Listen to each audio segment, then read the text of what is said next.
that's an idea. Now that's an idea. Now that's an idea. Now that's an idea. So, boom, we are live. Now that is history. Now that's an idea. That's the one.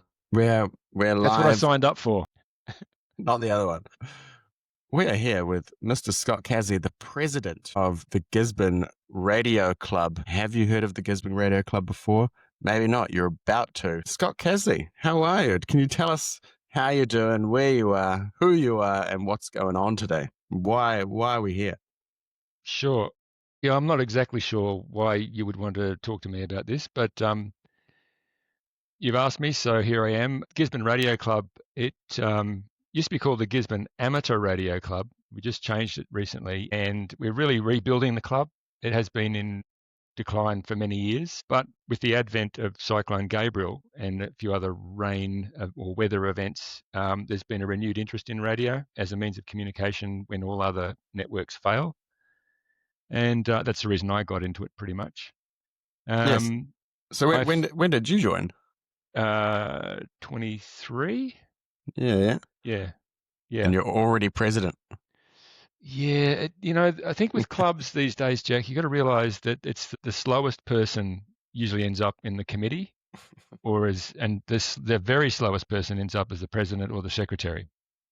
So it has nothing to do with my standing as a radio operator or ability to preside over anything. So really, I'm just a figurehead, if you like. Mm-hmm.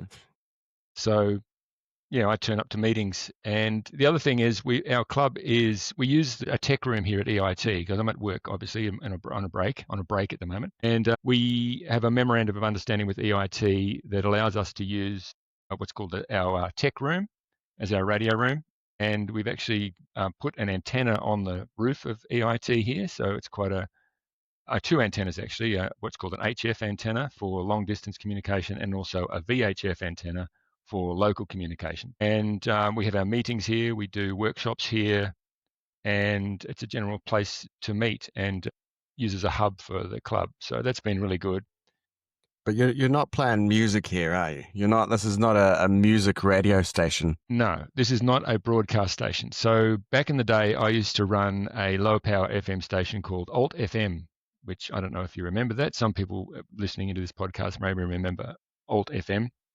Initially started by Manu Caddy, and then again, I got interested in looking after that. So we set up the Alt FM station here at EIT again and I managed to get a little studio built in the student centre here, which is now called the Hub. And we ran Alt FM for a few years back in the early 2000s, which was fantastic. We did a few live-to-air gigs. We had gigs here at the student centre as well, Saving Grace, Twang Grunty, a few other crazy nights here, went live-to-air on Alt FM. And that broadcast is low power FM, so it's limited to 1 watt. That broadcast constant music, 24/7 music around the flats, the Gisborne flats. Wouldn't get much past Mudawai and past probably TK. I don't know if it actually made it out to TK. So I ran that for years, and then I went overseas and it kind of fell away and it doesn't run anymore, which is unfortunate. And then back now with the radio club, this is what's called an amateur radio club. And amateur radio is, person-to-person communication. It's not broadcast. You're not broadcasting music 24/7 or anything like that. It's just as required communication. So it's like you've got a radio, but you're broadcasting to one person. Well, it can be more than one. There are a whole lot of moving parts in this radio thing, Jack. I think you've got to realize there's a lot of what you normally, the most common radio experience a lot of people would have would probably be something like CB radio, maybe back in the day where, it's 10-4 good buddy, or you might have heard police radio communications, or you might have seen the security guys at an event who are talking on radios back and forth to each other. So you can do one-to-one communication, or everyone can listen in on that frequency, and you could have a number of people listening in just to that conversation and may also hop in on that conversation if they're required. So it can get tricky, say, if you're sailing an enormous, possibly the world's largest boat through an area with icebergs and you're putting out SOS calls and people are like, hey, shut up, I'm on the phone. Yeah, well, I think I'm not sure exactly what happened on the Titanic, obviously, but there is a distance limitation on radio. So, for example, as I said, with a low power FM station here, we only got across the Gisborne Flats. So, something like this, I do actually have a little radio here as an example. This is what's called an HT radio, or a handy talkie, or just a handheld. So, this radio here can transmit, depending how high you are on a hill or whatever, but as usually line of sight. So about 20 k's line of sight you get with that radio, and after that you can't pick up anything. So the Titanic was a long way from anywhere, and it was nearby boats that picked up the signals. It would have been some incredibly special atmospheric condition for that transmission to be picked up by other people a long distance away. Well, I was just reading up about it. Oh, and okay. one amateur radio operator called Artie Moore Yep. in Blackwood, Wales, Yeah. picked up the whatever thing. It must have just been bouncing over the waves perfectly. Yeah. There was a closer boat called the SS Californian, who was kind of like the guy who was supposed to be running the ship's, maritime radios, but instead someone had told him to shut up because someone else was like, I got to send messages for the passengers. And then so they get this SOS call. So that did happen. Yeah. I'm not knowing why I'm smiling or laughing. This is absolutely tragic. It's yeah. Too soon? No. Too soon. But so it can go a long way. Yeah. So that's the part that's actually quite interesting. How propagation of radio waves. So that guy in Wales, what would have happened from the antenna on the Titanic? That radio signal it burst out like a balloon from the antenna, if you can imagine that. And then some people like to think of it as a as a line in a radio wave going as a line, but it actually balloons out like an antenna, it balloons out from the antenna like a balloon. But then what it does when it reaches a certain levels in the atmosphere, it can actually refract off the atmosphere. Some people say reflect, but it's actually refraction of a wave, and waves refract and reflect. But it bounces off the atmosphere and then bounces down somewhere else a long distance away. So the guy in Wales, I'm not sure where the Titanic went down, but he would have been receiving those refracted waves off the atmosphere from the Titanic. Oh, so it depends. Obviously, if it's like a triangle, if you're in the middle of the triangle, you might not hear anything, but if you're further away, Yeah, well, again, there are lots of different ways that the radio waves propagate, but it's called a near vertical incident. So sometimes the radio waves can go straight up and come straight, they actually are reflected straight off the atmosphere back down. So you can get quite close communications using radio communication. Sometimes they go a long way. So if you imagine the Earth is round like that, it goes up to the atmosphere and then bounces down a long way. So it can be a long, long way away around the Earth's circumference and pick up the wave that was sent from somewhere far distance from you. Like, say, from Gisborne, could you talk to someone in Argentina? Segue. Watch out. Yeah, actually, I was talking to a guy, when was it? Sunday, I was talking to a guy in Italy. Via voice, yep. Via radio. Yeah. So you got to specify these things, because I was talking to someone. That's right. Just pick up your phone. Why don't people just use the phone? That's the question. Just use your bloody phone. Much more fun using a radio, because you can show off to your mates. You say, actually, I was talking to someone in Italy on my radio and then the other thing is how much power the radio has as well. So how many watts your radio is putting out. So I currently have a radio that's 100 watts maximum, which is not much in the scheme of radios. But yeah, I think it was about 18,500 kilometers away. I'm currently sitting number 7, by the way, on the leaderboard for long distance comms on one of the radio leaderboards in the world, 7 or 8 for communications. Yeah, so I did 19,000 kilometers into Spain. Truth. Yeah, so it's these little cheap thrills, I guess. That's all it's all about. So how big is this radio game? talking maybe go Gisborne, New Zealand, and worldwide? Like, are we talking? How many people are we talking?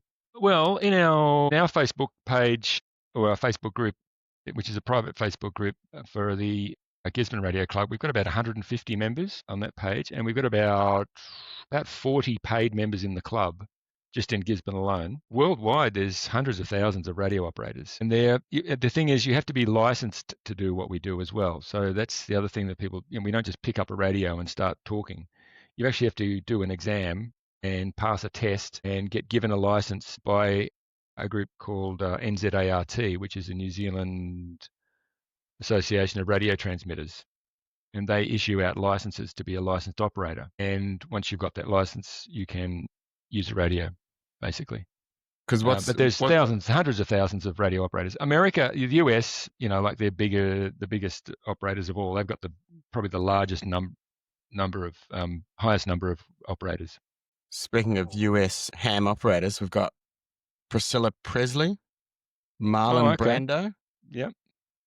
Both no longer with us, but... So what they're called now, if they're a licensed ham operator and they've died, they're called a silent key. Because everyone has their own key. Is this correct? Their call sign. They have a call sign, but the key we're talking about, see, I brought all these little show and tells. I'm prepared for this, Jack. This is the thing. So that there is a Morse key, which you're probably familiar with. That's something that the guy on the Titanic would have been using to send out the key, send out the message, right? I'm currently learning Morse code, so that's why I have two keys. This is called a straight key, and there's another one called a iambic key or a paddle. But when you die, you're a silent key, which is you're a silent Morse operator. That's no longer operating. But yeah, so my call sign is ZL2CAZ. Zulu Lima 2 Charlie Alpha Zulu. A bit corny. Like a lot of guys, it's called the vanity call sign where you choose what you want. So I didn't actually just get given Kaz, which is, short for my surname, Scott Casley. It feels a bit gooby now to have Kaz, but Charlie Alpha Zulu is a good phonetic way to give your call sign out because it's very easy to understand. And so you guys are actually doing things in Gisborne. You're not just a bunch of people at home.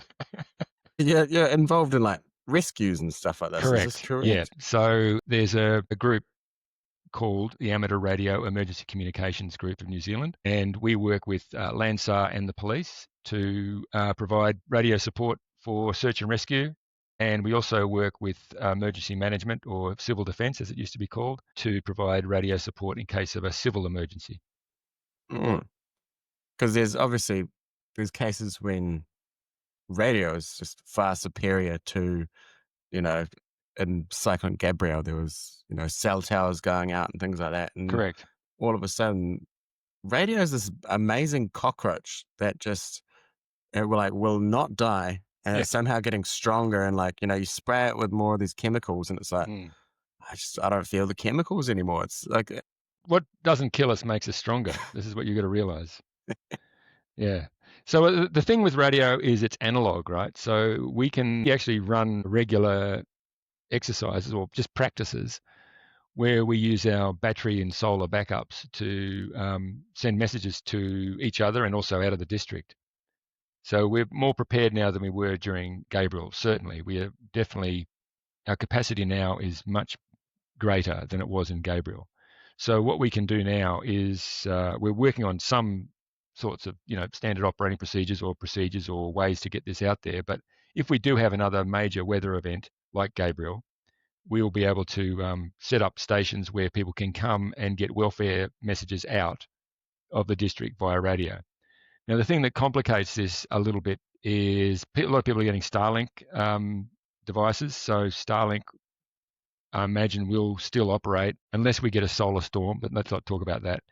But if we get a weather event, Starlink will obviously get messages out as well, as long as people have battery backup, because, as you know, we lost power for 4 days or something. Yeah, so as long as you've got battery power, and most amateur radio operators, let's say they're like preppers, basically. We have battery backup and we can operate without the power. And I imagine is it fairly low power use? Yes. Yeah. These little radios, they're only 10 watts. So, but as I said, the other bigger radios that people use 100 watts. In New Zealand, you're limited to 1,000 watts, a kilowatt. So there's a lot of regulations. I don't want to go into the details, the boring regulations and details, but there's a lot of regulations around how to use radios, how you use frequencies. Like going back to my low power FM, the low power FM frequencies, you're limited to 1 watt transmission at the antenna. That's the last time I checked. So can anyone do that? Anyone can set up a low power FM station.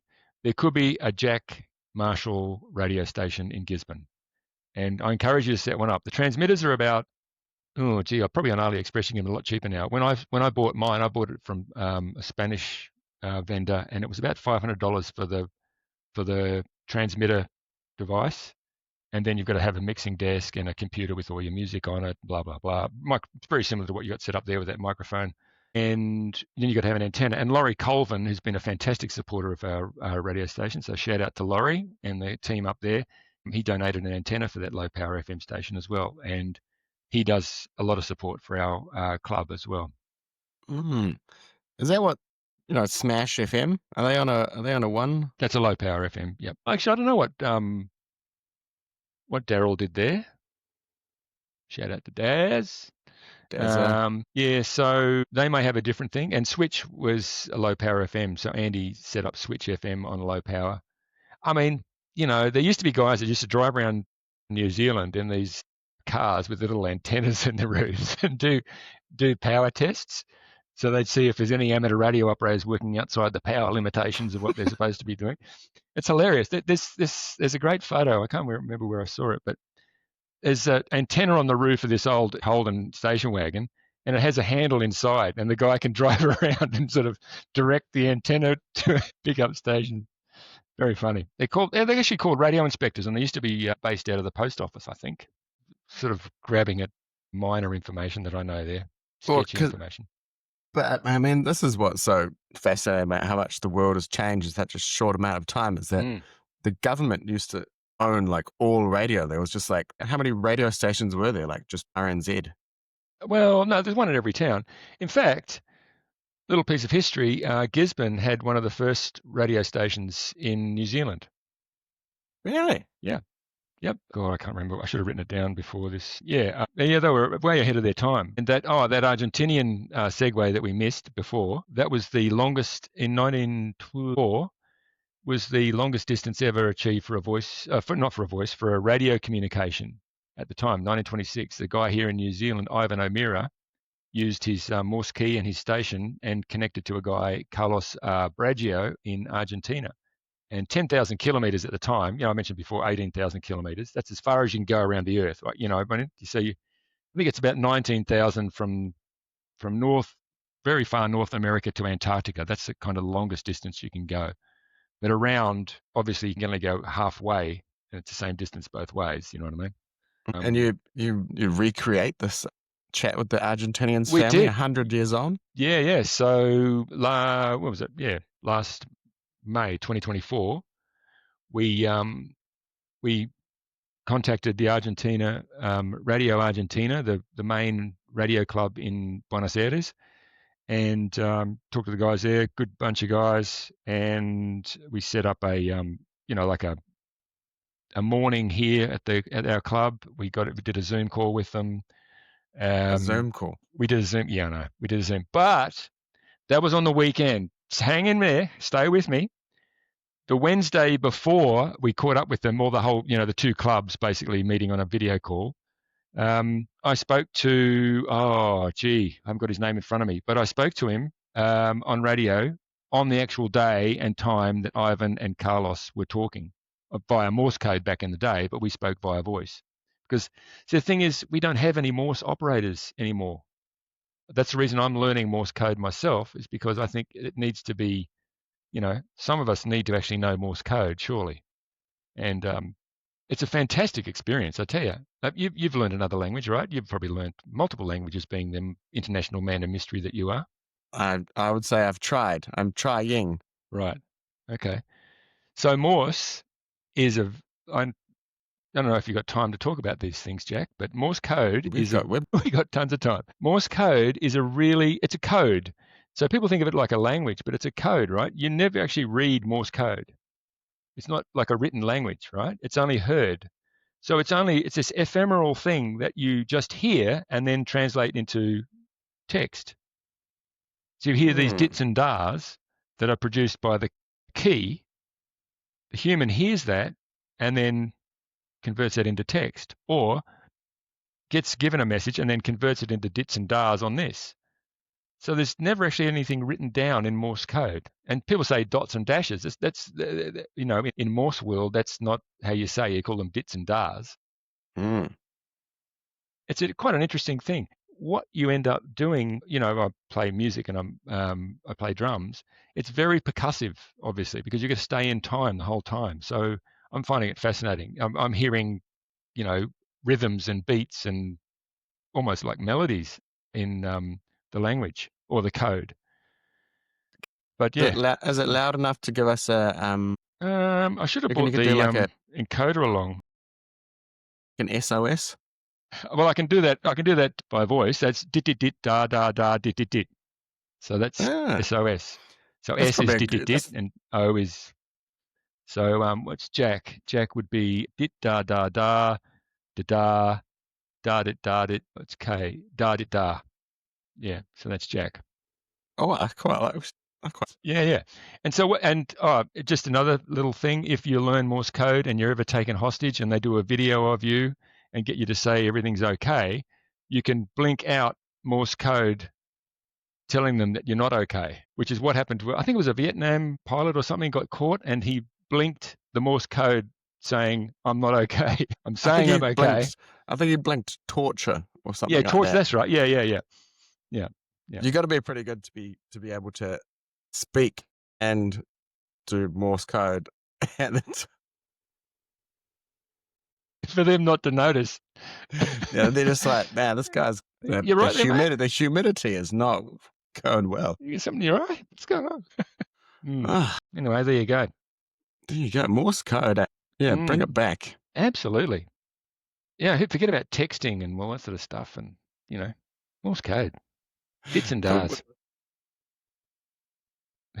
Have you gotten in contact with Scott lately? He only receives messages and speaks in Morse. He's fucking hard to get a hold of.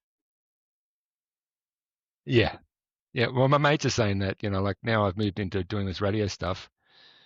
When they call up, you're doing radio stuff? You available? Can you come out and do stuff? No, I've got radio stuff. Talking to a guy in Italy. Yeah, they're speaking. How's your Italian and your Spanish? Well, the lingua franca is English for radio. Mm-hmm. There are some sort of unspoken rule. I mean, there are a lot of other languages spoken in voice and radio, but of course Morse is Morse, so it follows that alphabet. But you can use different languages. But then also there's a whole lot of code. Not only do you have to learn Morse code, but then there's all these other codes that go with it. There's a Q, what are called the Q codes. There's what are called pro signs, which are these 2-letter or 3-letter codes for different things. So QTH, for example, is your home. QSY is change frequency. QSB is fading. And because obviously you don't like to spell the whole thing out would be a bugger a long time. Yeah, so that's right. So it's like the old shortened texting speak that you use, that abbreviation sort of thing. Yeah, so there's a lot of Q codes.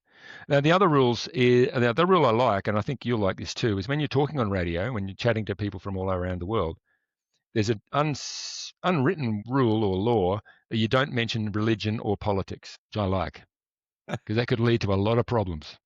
I actually just went to a bar in New York, just off Times Square. Oh, did you? And it says no religion or politics. And this guy next to me, this American guy, is like, rah, rah, rah, started yapping on about it. And the bartender comes over, he's like, hey. And he points at the sign, he's like, no religion or politics. Awesome. And then the guy is sitting, he's like, this is fucking America. I can do what I want. But then he's like, well, this bar's not going to have anything. I'm going to fuck off. I was like, oh, wow. I mean, they're free to tell you not Nice. talk about religion and politics, and you're free Yeah. to leave. Yeah. And I mean, that's interesting. I mean, it gets interesting because there are a lot of Russian, operators, and they're a long What, way away. So if you're after long distance comms and there's a Rusky out there, what do you talk about? well, I haven't talked to any Russians on principle. And it's not their fault that they attacked Ukraine. I know that, but it's kind of just gets a bit, you know what I mean? It's just. Hey. But then why would you talk to Americans? I mean, really? Yeah. If you're getting political. Yeah. Oh, yeah, this is the thing. Then you go down a rabbit hole and you're just Oh, stuck with the you just- Spanish. That's And the right. Spanish have got problems too. Really? Well, it's Franco. Way down the track. A lot of water under the bridge, bro. A lot of water under the bridge. Right, so Anyway, we how can digress. how can people know more? Have you got a website? Have you got? We do. Can they call? Can they? Yes. Can they give you a? Can they give you a call? That's right. Yeah. It's zl2aa.nz. So our club call sign is Zulu Lima 2 Alpha Alpha, and Or just Google Gisborne Just Radio Club. Google Gisborne Radio Club. Or you could tune your radio into 146.800 megahertz and listen to, on Sunday night about 7:30, you could listen to the net. We have regular nets, which are basically like groups of people talking on the radio. Take it in turns to give updates, and we have trivia nights, quiz nights, things like that on there as well. But what kind of, not your usual radio? Or can you? Is it a regular radio? Like a car radio you can get in? No. No, you'll need one of these. And to get one of these, you'll need to get your license. So that's the other thing. If I want to sell this radio, right? So this is an amateur radio license radio. If you go on Trade Me and you look for these, the person selling it has to confirm that you, the purchaser, is a licensed amateur radio operator. It's like a firearm. Bit like that, yeah. Not as serious as a firearm, but we have had some pirates in Gisborne. So a couple of the guys in the club, they just have the radio on all the time, and they'll get what are called pirates who just jump on the radio. They'll buy one of these illegally and jump on the radio and just randomly talk rubbish. And so we set up a couple of guys to go and try and find them with directional antennas, which is quite cool. Find the pirates. So it's a whole lot of stuff going on, Jack. I said there's a lot of moving parts in this radio thing. There's pirates, No, there's pirates. That's all you need to know. There's pirates in this Pirates. game. Oh man, I might have to. I'm going to put Oh, this down. gee, as a have I note. got you interested now? See, and of course there's digital radio as well. So this is the new radio thing, I guess, newish. Packet radio has been around for a long time. Digital radio, digital personal radio is now available, and so the trucking companies and people that use radios commercially are using digital radio now. You're moving with the times. Pluses and minuses for digital radio. Does it work if there's a power outage? It relies on radio hasn't got a lot of coverage, a lot of distance coverage. And imagine if you're listening to a radio and there's a lot of static and traditional radio, and you listen to traditional radio, there's a lot of static. The human ear can still discern the voice in there, right? You can, even though there's a lot of static and interference, you can still discern the voice and get the message, like the information. But with digital radio, if it gets too much static or too far away, it just drops out completely. It doesn't. It's either there or it's not. So you need a lot more what are called repeaters around to maintain repeating the signal. So it's problematic. The reason I got into radio is for analog, the analog side of things. Digital radio doesn't really interest me that much. Yeah, it's almost it's a throwback to kind of vinyl and all these analog. The revival of analog, for sure. Yeah. Yeah. Cigarettes over vaping. Yep. It's. I've heard Everything's I've heard the kids are doing all that comeback stuff, like iPods, downloading, torrenting videos rather than streaming. Yeah, I think it's a good thing. Analog is good. Yeah, we're just such awash with information and content that somehow having less choice is just more relaxing. If you can only talk in dits and doshes or whatever they're called, somehow it slows you down. Yeah. All right. Well, Scott Casley, thank you so much for coming on and talking to us about radio. And I'll put a link in the article and everything and send people your way, because there's a not insignificant chance that we will have either a weather event, a solar storm, or just a complete destruction of the northern hemisphere, and radio could actually be quite useful. Yeah, and it is actually fun. It actually, as I said, learning Morse code, it's a challenge, but it is actually really enjoyable. Yeah, awesome. All right. Thanks for having me, Jack. And hopefully someone might want to take up radio, get a license, and join the club. Yeah, rock and roll. Cool, man. Now that's an idea.